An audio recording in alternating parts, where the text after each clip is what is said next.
शांति। आज का प्रातः क्लास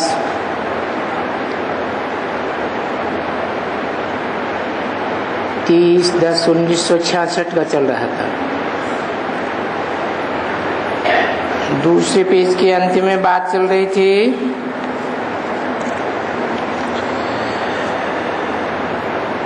कि मनुष्यों को अभी ये मालूम नहीं है कि हमको पतित किसने बनाया।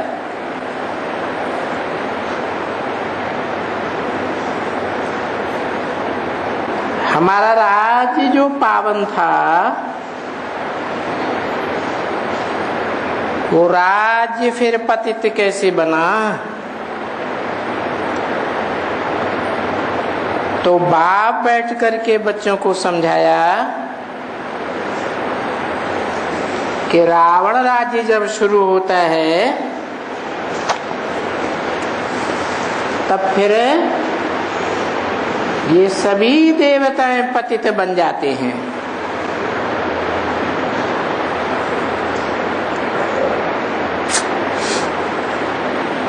क्यों?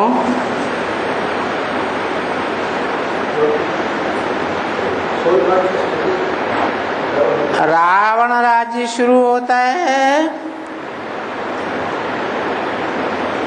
तो देवताएं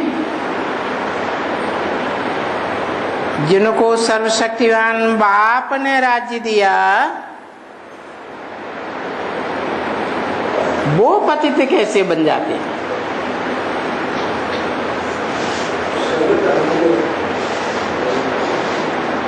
क्योंकि भगवान बाप जब संगम में आते हैं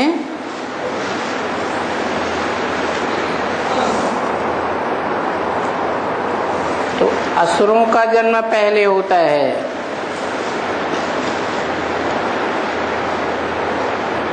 क्योंकि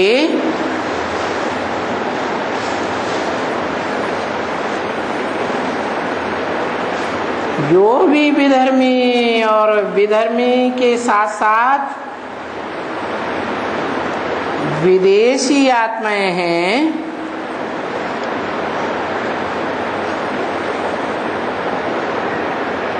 वो बाप को पहले पहचानती हैं।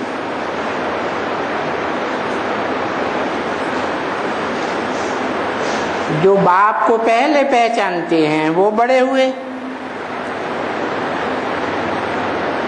जो बड़े बच्चे होते हैं वो पावरफुल होते हैं।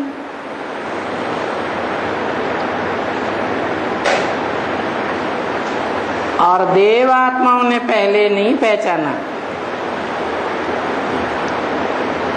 जो पहचानते हैं वो ही बाप को प्रत्यक्ष करते हैं।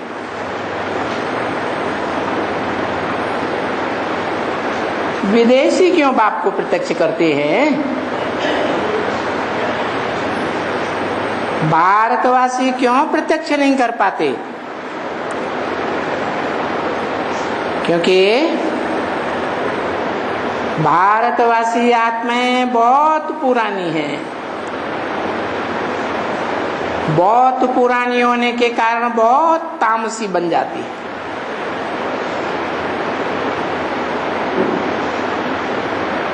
और तामसी बुद्धि होने के कारण वो सत्य चित्त आनंद जिसे कहा जाता है, गॉड इज ट्रुथ जिसे कहा जाता है, ट्रुथ इज गॉड जिसे कहा जाता है, उस बाप को तामसी बुद्धि होने के कारण नहीं पहचान पाते।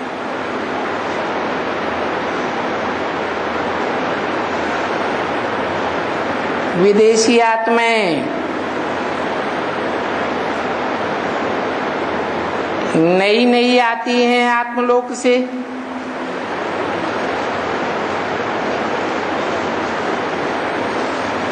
सुप्रीम बोर्ड से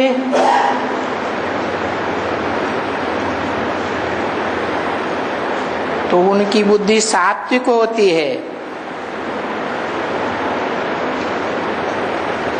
बुद्धि में तीक्ष्ण होती हैं और बाप को झट पहचान लेती।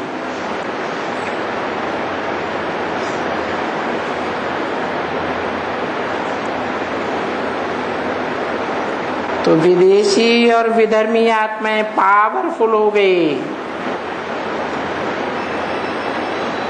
शास्त्रों में भी आता है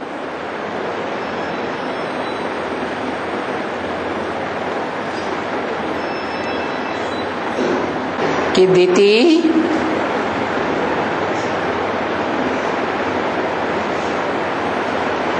कश्यप की पहली रानी थी, बड़ी रानी थी, जिस दिति से पहले दैत्य पैदा हुए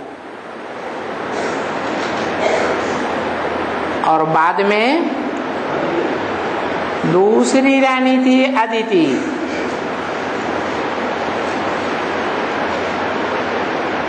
उससे अद्वैत देवताओं का जन्म हुआ। तो लाजमी है कि छोटे बच्चे बाप को बाद में पहचानते हैं और बड़े बच्चे बाप को पहले पहचान लेते हैं।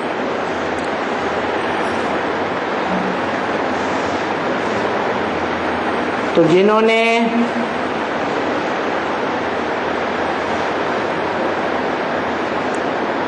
बाप को बाद में पहचाना,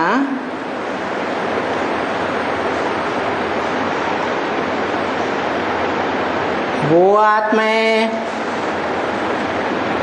देवात्माएं छोटी हो गई।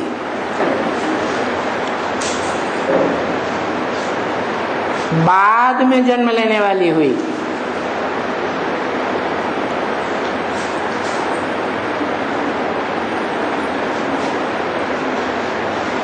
और कमजोर होने के कारण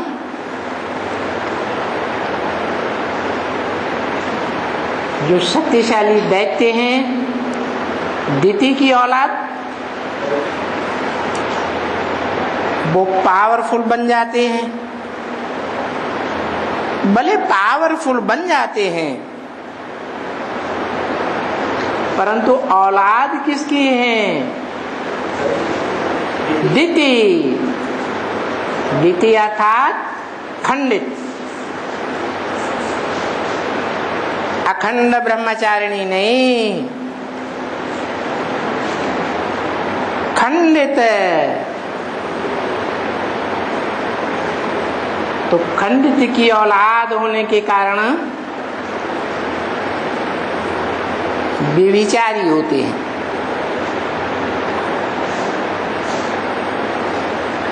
वो देवताओं की तरह अव्यभिचारी नहीं होते।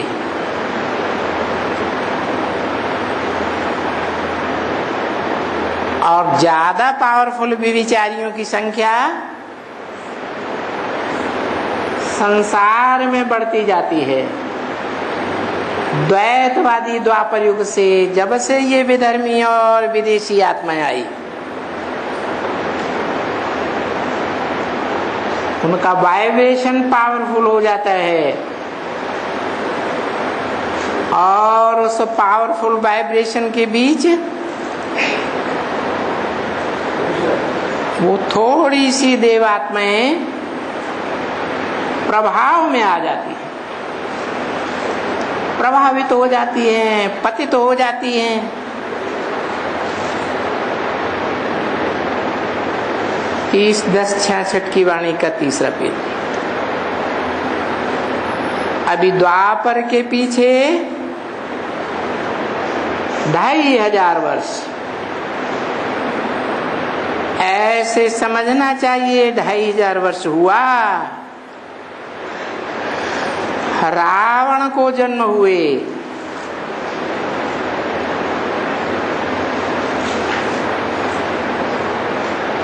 उससे पहले इस सृष्टि रूपी रंगमंच पर सतयुग त्रेता में देव आत्माओं का राज्य था।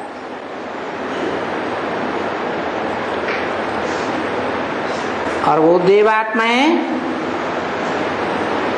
द्वैतवादी द्वापर युग से इन विदेशियों और विधर्मियों के संग के रंग में आकर के पतित बन गई। समझा ना? अच्छा, दैवी राज्य को 2500 वर्ष और इस विचारी रावण राज्य को 2500 वर्ष, टोटल मिलाकर के 5000 वर्ष हुआ।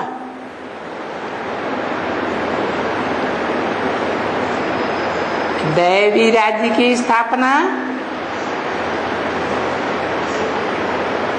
निराकारी, निर्विकारी, निरहंकारी, सदैव आत्म की स्थिति में रहने वाला सदाशिव करते हैं, भगवान बाप करते हैं, जिसे एवर प्योर कहा जाता है। और उस विदेही आत्मा के मुकाबले जो देह अभिमानी रावण है, जिसके चरित्र को दिखाने वाला चित्र आज भी भारत में रामलीला होती है तो लंबा चौड़ा दिखाते, अर्थात बहुत देह अभिमानी। उस देह अभिमानी रावण राज्य को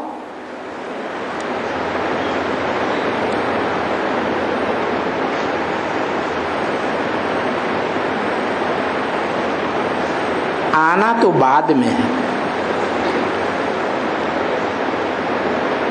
द्वैतवादी द्वापर युग से आना है,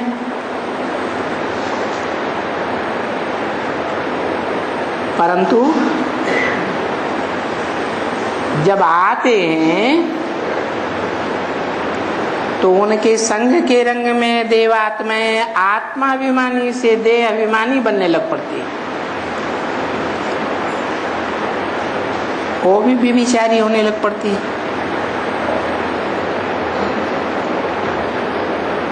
माना शिव बाबा के जन्म को इस सृष्टि पर कहें 5000 वर्ष हुआ और रावण के जन्म को 2500 वर्ष।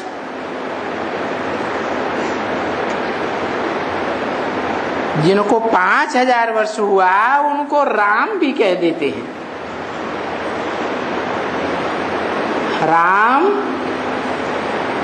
अर्थात जिसमें योगी लोग रमण करते हैं, भोगी नहीं। रावण है भोगी, राम है योगी। तो उनको रुलाने वाला रावण कहा जाता है और उनको रमण कराने वाला राम कहा जाता है।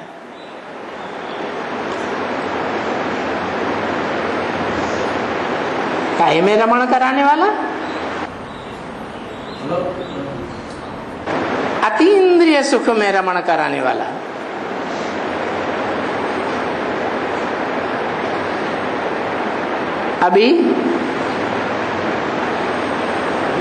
अभी माने कभी? अभी कलयुग के अंत में, संगम युग में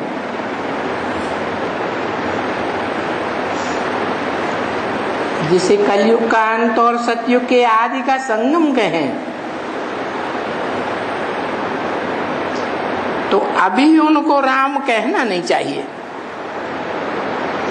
क्यों?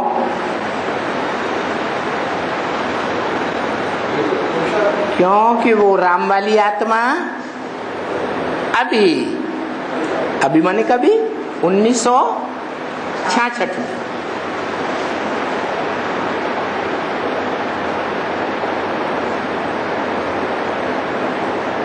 स्वयं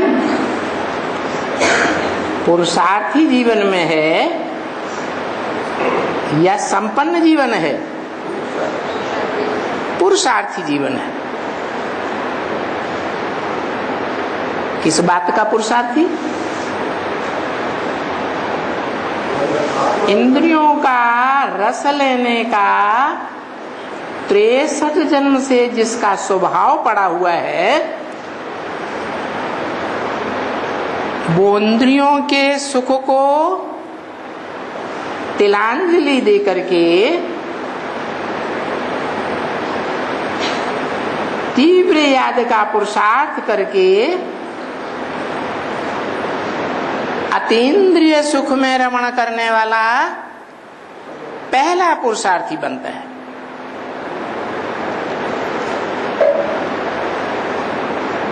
वो तो बाद में बनेगा। पहले बनेगा या बाद में बनेगा? पुरुषार्थ संपन्न होगा तो बनेगा। तो अभी उनको राम नहीं कहना चाहिए, उनको, मुझको नहीं। कौन बोला? शिव बाप बोला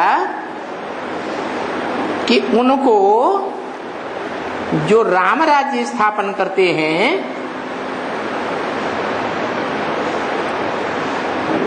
कोई भी राज्य की स्थापना होती है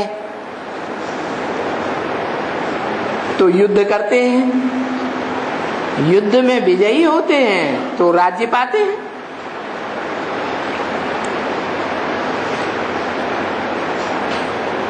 तो पहले युद्ध करना पड़ता है माया रावण से, युद्ध में विजयी होते हैं तो कहेंगे संपन्न हुए। जब तक विजयी नहीं होते हैं तब तक पुरुषार्थी जीवन है। लेकिन भगवान बाप आकर के आथत देते हैं, बच्चे अंतिम विजय तुम्हारी है। अभी भले इंद्रियों से जो सुख लेने का अभ्यासी जीवन है, उसमें ये इंद्रियों का सुख, देहभान का सुख भले तुम्हें परास्त करता है, लेकिन हिम्मत है बच्चे, मदद बाप। अगर अंत तक हिम्मत कायम रहेगी तो अंतिम विजय तुम्हारी हो जाएगी। अभी उनको राम नहीं कहना चाहिए। रम्यते योगिनो यस्मिनीति राम, योगी लोग जिसमें रमण करते हैं वो राम।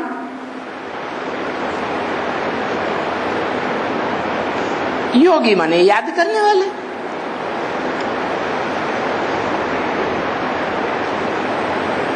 तो वो अतीन्द्रिय सुख में रमण कराने वाला अभी नहीं कहा जा सकता। कब की बात? जब मुरली चलाया था तब तक की बात है,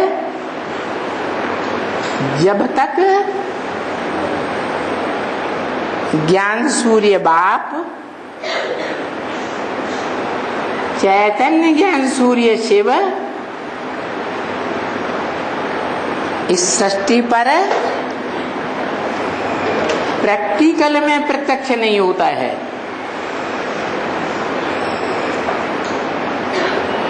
सूर्य निकलता है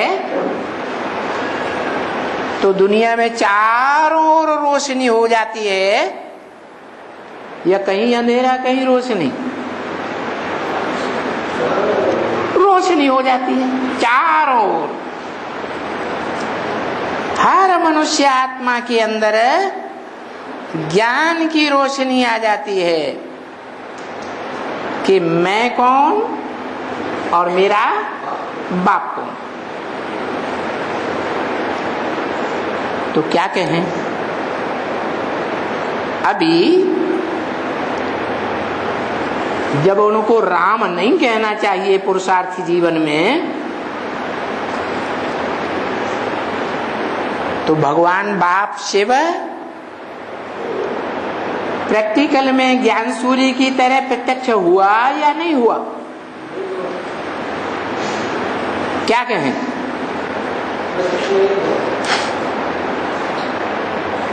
क्यों?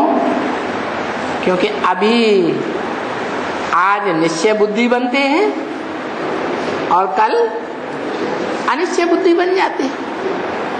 आज ज्ञान की रोशनी में अनुभव करते हैं और कल अज्ञान अंधेरे में आ जाते हैं, बाप को भूल जाते हैं। तो देखो अभी राम वाली आत्मा राम है या रावण है? रावण बनता है, पता है। बनता है। अभी क्या है? अभी तो पुरुषार्थ ही है।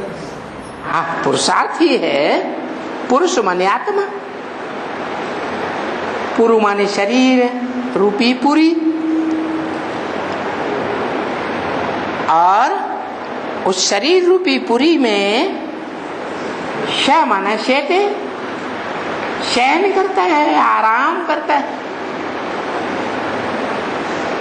तो अभी आराम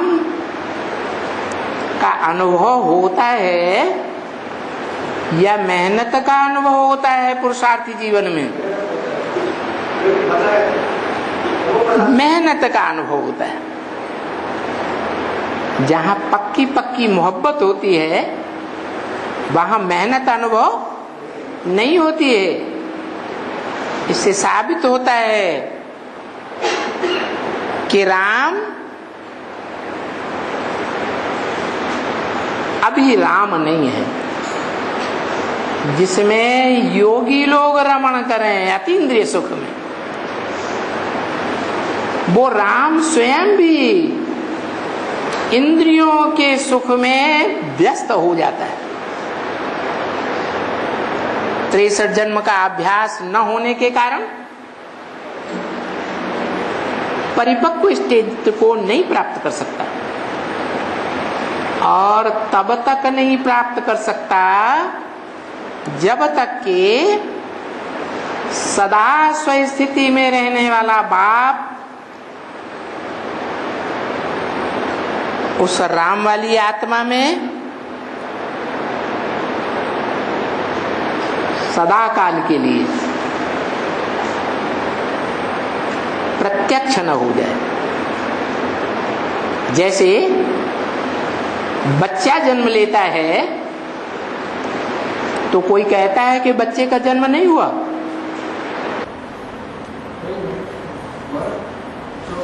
जो सुनेगा हुआ हुआ की आवाज पड़ोसी भी सुनेगा तो कहेगा पड़ोसी में बच्चा पैदा हुआ। कानों से आवाज सुनेगा और कहेगा बच्चा आया। आंखों से देखेगा तो कहेगा बच्चा आया।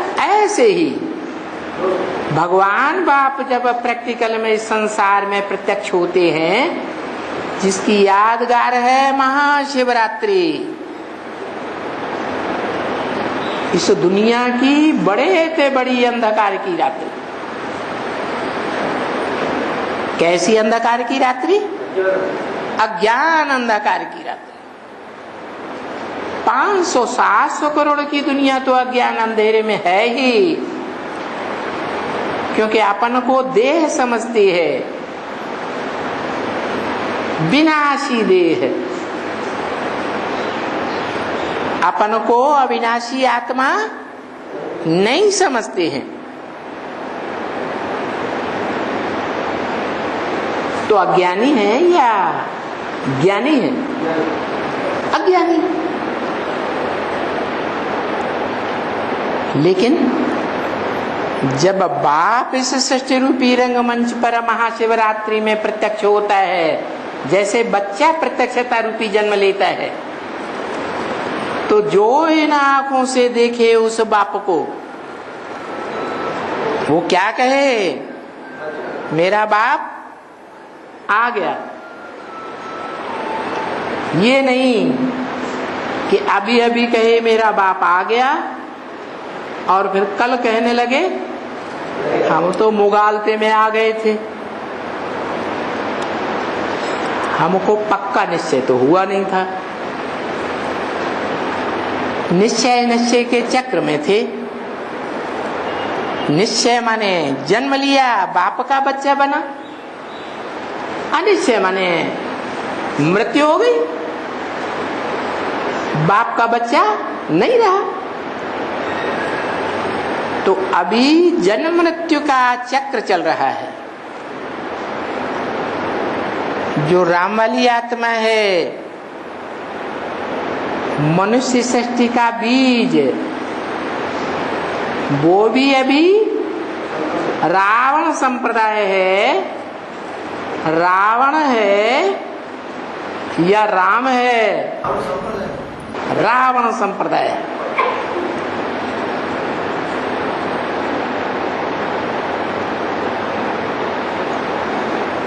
लेकिन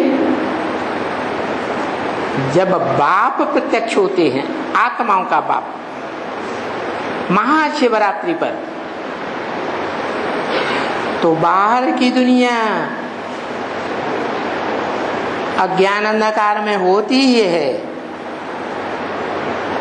पहले भी थी, अभी भी है। लेकिन जो अपन को ब्रह्मा कुमार कुमारी कहते हैं, वो भी अज्ञान अंधकार में हो जाते हैं, बाप को नहीं पहचानते। जो बाप इस सृष्टि पर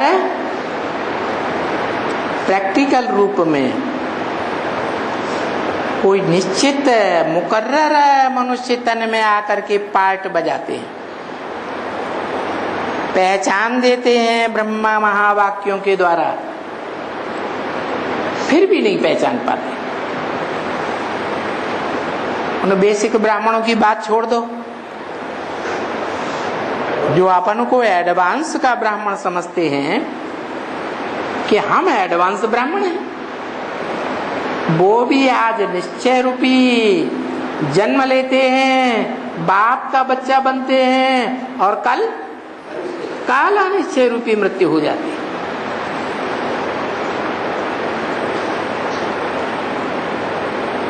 परंतु जब बाप प्रत्यक्ष होते हैं महाशिवरात्रि पर, सारे संसार में अज्ञान अंधकार, ब्रह्मा के पुत्रों में भी अज्ञान अंधकार, ब्रह्मा में भी अज्ञान अंधकार, और जो अपन को प्रजापिता ब्रह्मा कुमार कहते हैं, उनमें भी अज्ञान अंधकार।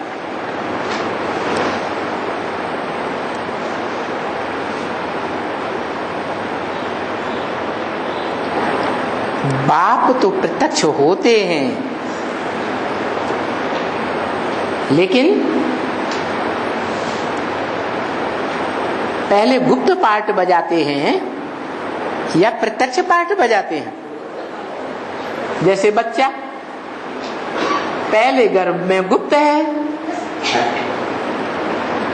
जब प्रत्यक्षता रूपी जन्म लेता है तो प्रत्यक्ष है। ऐसे ही जिस तन में वो भगवान बाप मुकर्रर रूप से प्रत्यक्ष होते हैं संसार के सामने, सारे संसार के सामने, वो तन पहले गुप्त होता है, गुप्त पार्टधारी होता है, और बाद में महाशिवरात्रि पर प्रत्यक्ष हो जाता है, जैसे बच्चा प्रत्यक्ष हो जाता है। तो देखो ये बात समझाई कि अभी राम को भी रम्यते योगिनो यस्मिन इति राम नहीं कहना चाहिए, जिसमें योगी जन रमण करें अतीन्द्रिय सुख में, क्योंकि वो राम भी अभी रावण है, स्वयं इंद्रियों के सुख में लिप्त होने वाला है या अतीन्द्रिय सुख में लिप्त होने वाला है? इंद्रियों के सुख में लिप्त होने वाला है। इंद्रिय जीते जगत जीत नहीं कहेंगे, कहेंगे अभी नहीं कहेंगे। जब इंद्रियों को जीता ही नहीं, मन जीते जगत जीत कहा जाता है। मन रूपी ब्रह्मा कहो, बैल कहो, उसको ना खा ही नहीं, उसके ऊपर कंट्रोल कर ही नहीं पाया। तो राम भी अभी रावण है, और द्वैतवादी द्वापर युग से कहते हैं रावण आता है।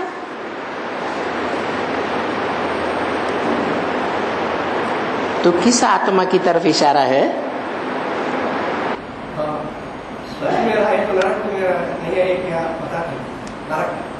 बाबा का इशारा कि द्वैतवादी रावण युग वो द्वापर युग से, द्वैतवादी इसलिए कि दो दो भाषाएं, दो दो राज्य, दो दो धर्म, दो दो कुल, दो दो मतें शुरू हो जाती है। तो बाबा का इशारा किस आत्मा की तरफ है?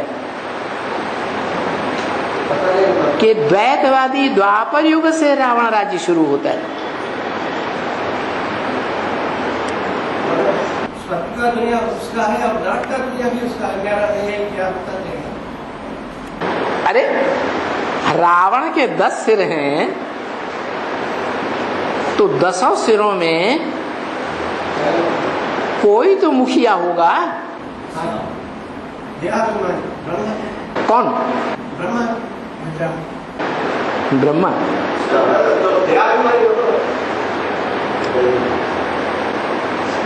ब्रह्मा मनुष्य है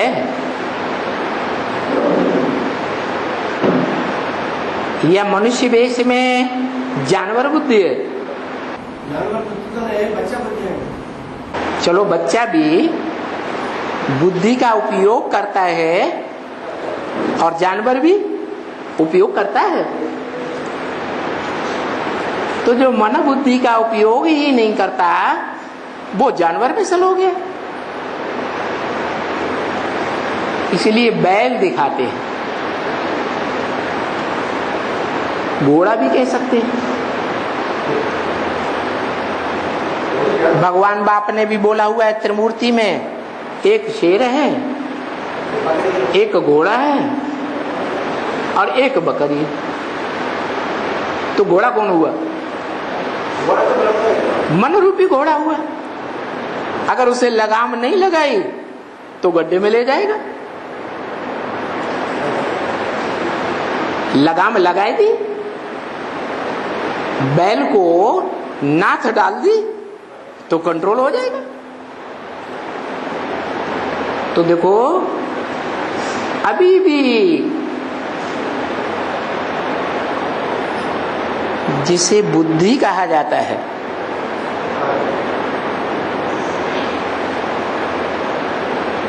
जो बुद्धि मन को कंट्रोल करती है,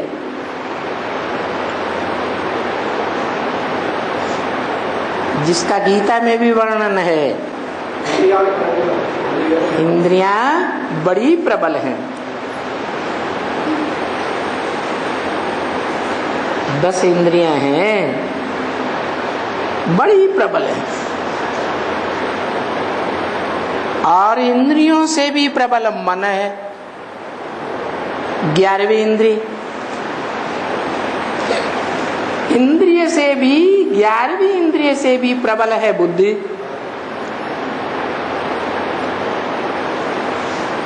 तो कोई संसार में ऐसी शख्सियत हुई है, कोई चित्र ऐसा मिला है, चरित्र करने वाला मिलता है, जिसकी सबसे जास्ती मूर्तियां मिली हो, जिसको तीसरा बुद्धि रूपी नेत्र दिखाया जाता है। कौन है? शंकर। उसे शंकर कहो या राम वाली आत्मा कहो, सारे मनुष्य सृष्टि वृक्ष का बीज है। लेकिन उस तीसरे नेत्र रूपी बुद्धि को भी कंट्रोल करने वाला बुद्धिमानों की बुद्धि कहा जाता है। वो बुद्धिमानों की बुद्धि है भगवान बाप,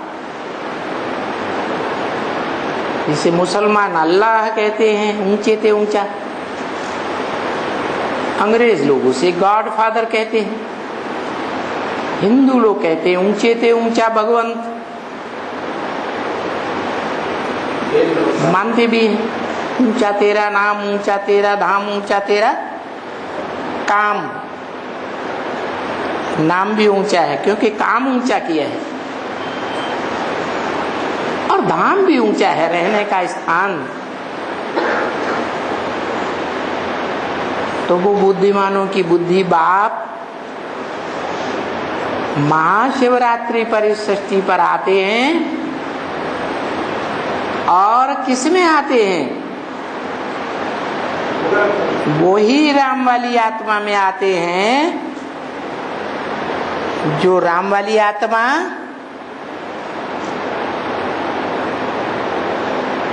गुप्त गर्भ में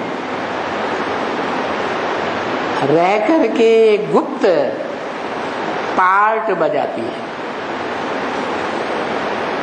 ऐसे नहीं है कि नहीं है, लेकिन गर्भ जेल में है या गर्भ महल में है? जेल में, बंधन में है। जैसे रावण भी देह के बंधन में है, देह अभिमान के बंधन में है, स्वयं भी विकारों के बंधन में है, और दूसरों को भी विकारों के बंधन में डालता है।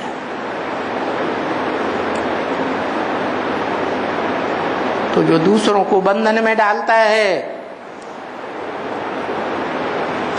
वो खुद भी रोता है, और दूसरों को भी रुलाने वाला रावण कहा जाता है।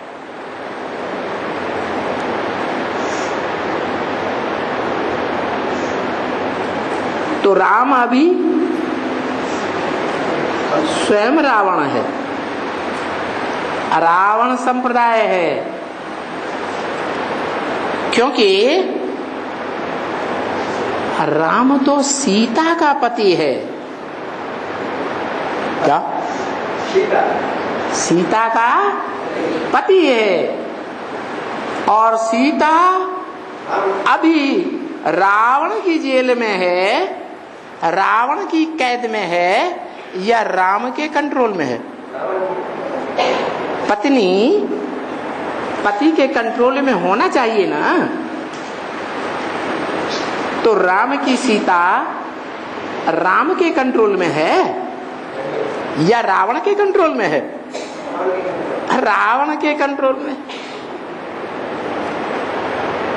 तो देखो, वो सीता तो रावण संप्रदाय में है, परंतु यहां तो मनुष्यों के बहुत नाम हैं। मनुष्यों का एक नाम होता है क्या?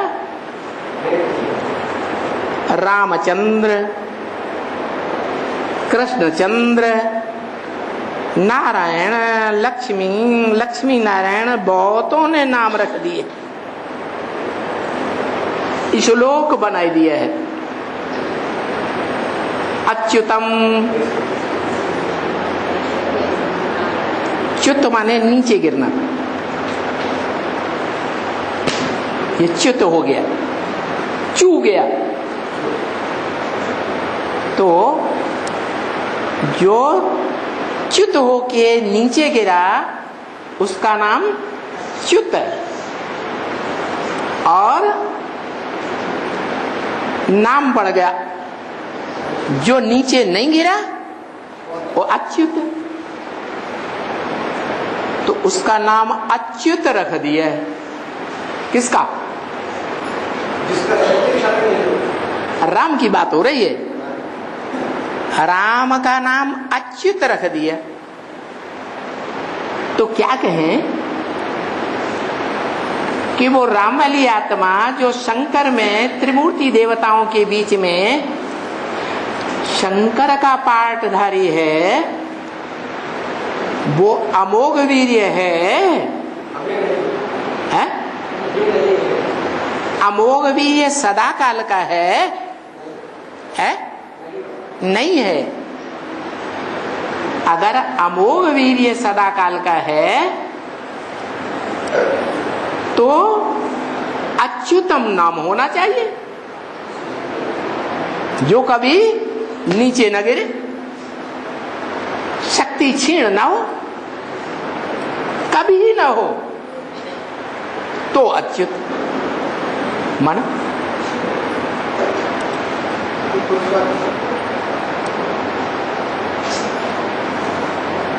शिव के मंदिर यादगार बने हुए हैं। वो शिव है जिसकी पूजा होती है, पूजा का आधार क्या होता है? पवित्रता। और जहां पवित्रता क्षुण्ण होगी तो पतित होगा, शक्तिपात होगा। शक्तिपात नहीं हो सकता। उसकी यादगार है शिवलिंग शिव के मंदिरों में। कहाँ रखा हुआ है?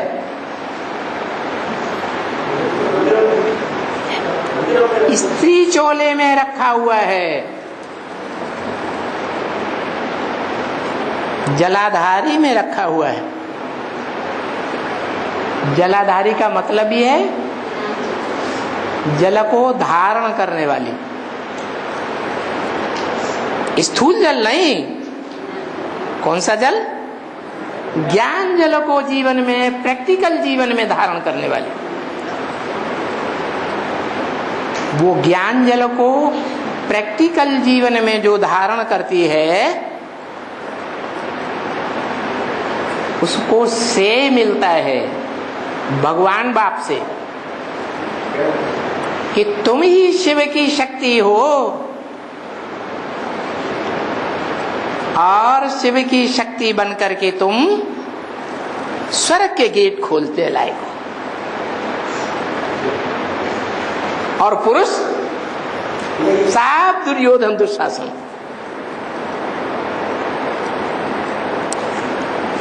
उनको वो टाइटल नहीं दिया। किनको? पुरुषों को। क्योंकि पुरुष स्त्री चोले के संपर्क में, संसर्ग में आकर के कमजोरी में आते। पुरुष की कमजोरी है स्त्री।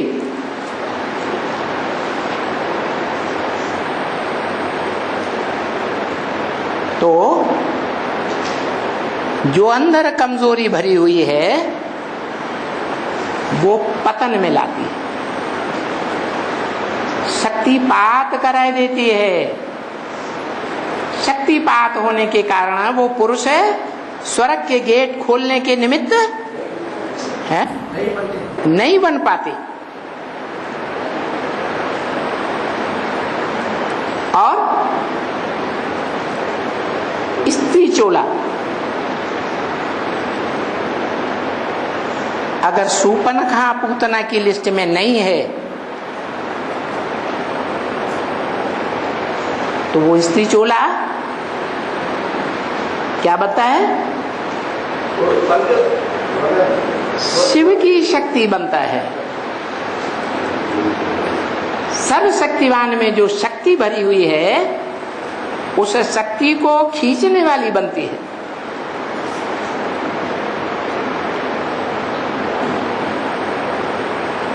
वो शिव शक्ति भारत माता कही जाती है। भा माने रोशनी और रत माने लगा रहने वाला। ज्ञान की रोशनी में लगा रहने वाला। और सब ब्राह्मण जानते हैं कि जब ज्ञान में मनन चिंतन मंथन चलता है तो अवस्था ऊंची उठती है, और जब ज्ञान की रोशनी में मनन चिंतन चलना बंद हो जाता है तो उसका एकमात्र कारण बताया, क्या? शक्तिपात, अपवित्र होना। जब अपवित्र बनते हैं तो बुद्धि ज्ञान में चलना बंद हो जाती है। तो जैसे ज्ञान बल कहा जाता है, ज्ञान बल का कारण क्या हुआ?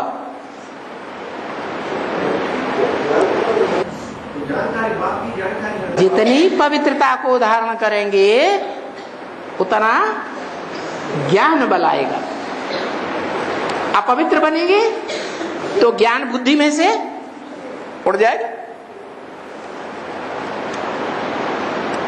तो यही बात है। राम अभी रावण क्यों है? क्योंकि राम कोई जो शक्ति है, पत्नी है, वो रावण के कंट्रोल में है।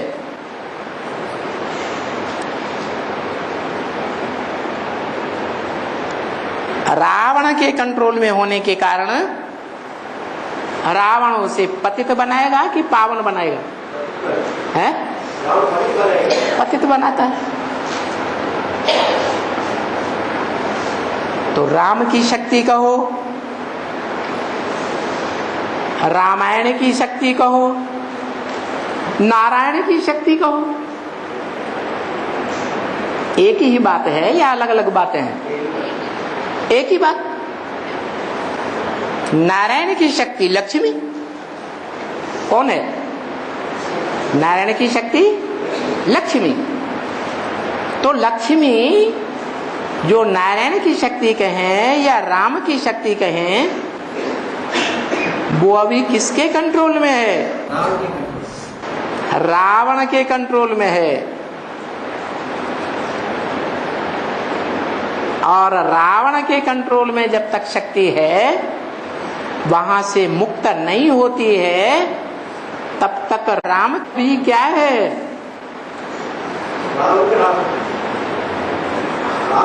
रावण है, रावण संप्रदाय है या राम और राम संप्रदाय है?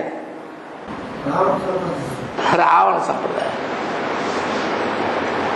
वो शक्ति जो विजयमाला तैयार करती है, विजय प्राप्त कराती है,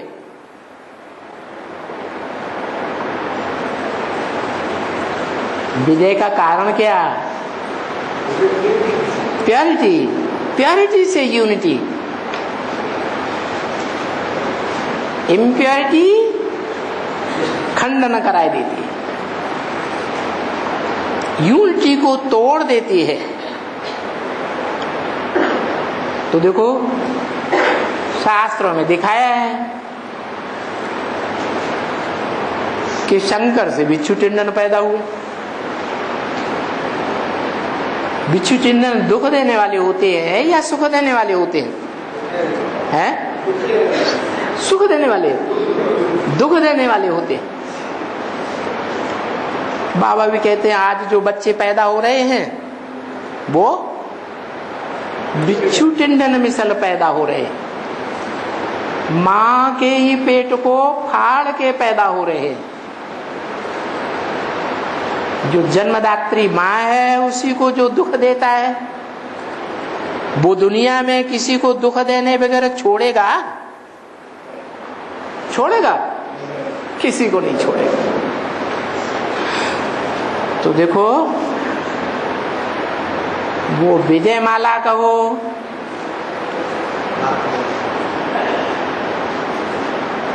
शहद की मक्खियों की रानी कहो,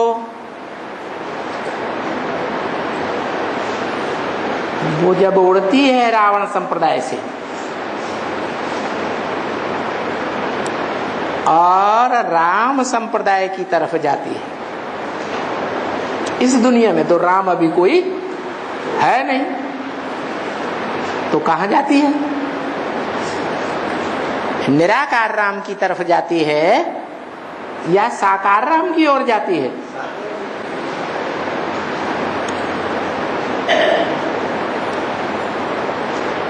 बाप कहते हैं इस दुनिया में सदा काल कायम कोई चीज नहीं है, सदा काल कायम सिर्फ एक शिव बाबा है। तो जो एक शिव बाबा सदा काल कायम है, वो कहां कायम है?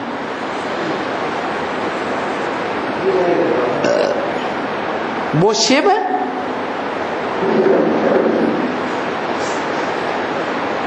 कहां कायम है? तो सारे बना थोड़े समय की अलावा ज्यादा समय परमधाम में रहने वाला है, लेकिन इसमें वो प्रवेश करते हैं तो साकार निराकार की मिलन शिव बाबा कहते हैं, वो सदा कहते हैं। इस दुनिया में कहां कायम है?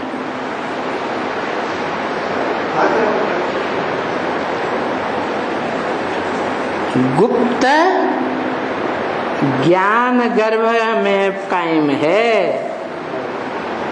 बाहर की दुनिया में कायम नहीं है। जैसे बच्चा पहले निर्जीव होता है पेट में, वो शव है या चैतन्य है? शव माने मुर्दा, कोई हलन चलन नहीं।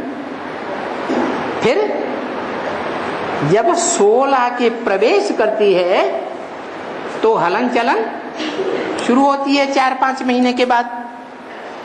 ऐसे ही इस ब्राह्मणों की संगम युग दुनिया में 40 वर्ष के बाद सन 76 में वो गर्भ जेल में रहने वाली जो राम वाली आत्मा है, जो ज्ञान के आधार पर प्रत्यक्ष होती है, उसमें बाप प्रत्यक्ष होता है।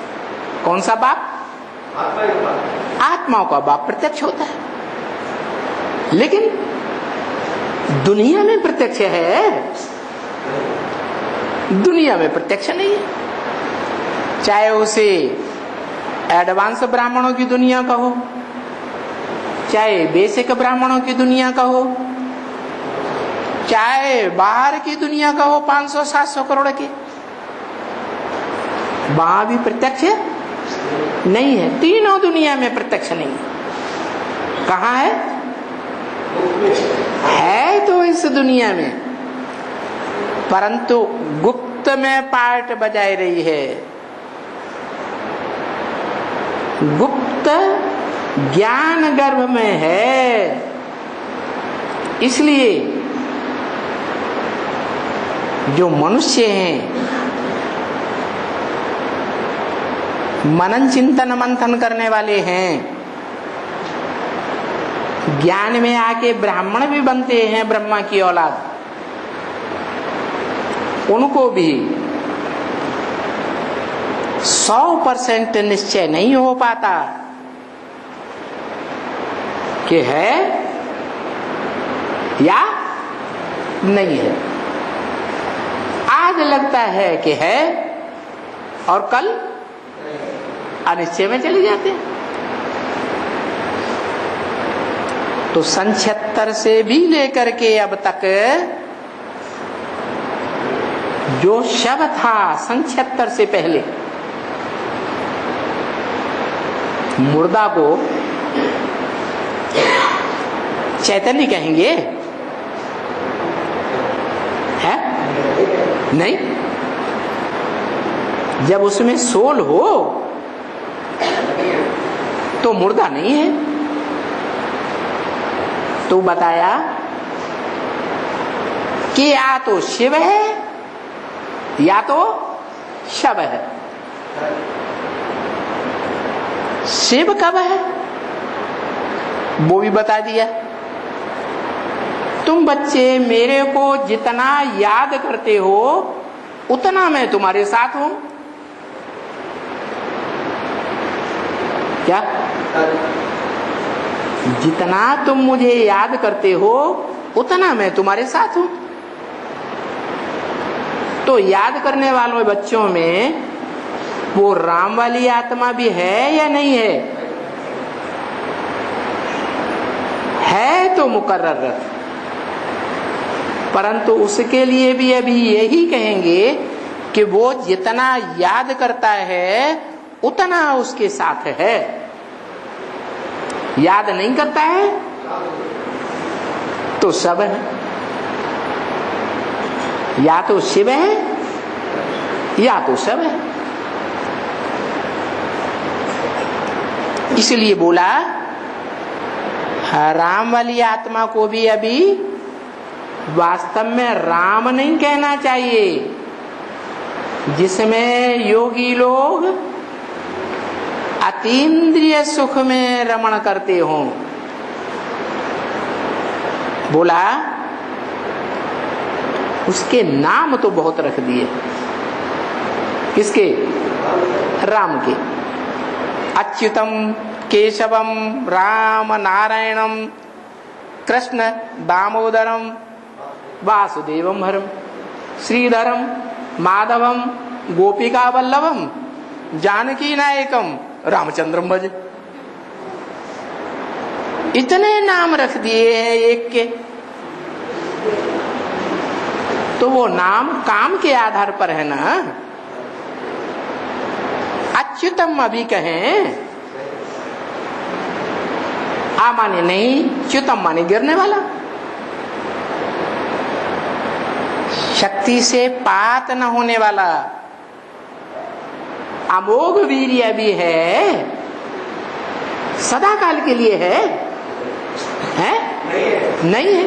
हाँ ये कह सकते हैं कि 500 करोड़ मनुष्यों के बीच में वो एक ऐसा पुरुषार्थी हो सकता है जो और मनुष्यों के मुकाबले, पुरुषार्थियों के मुकाबले ज्यादा तीव्र पुरुषार्थी है, फिर भी सदा काल के लिए अभी अमोघ वीर्य नहीं है। माना उसकी भी शक्ति कुछ न कुछ क्षीण होती जरूर है। शक्ति क्षीण होना बंद हो जाए सदा काल के लिए, वो तब ही हो सकता है जब निरंतर याद में रहे। इसलिए बोल दिया तुम मुझे जितना याद करते हो उतना मैं तुम्हारे साथ हूं। नहीं याद करते हो तो मैं तुम्हारे साथ नहीं हूं।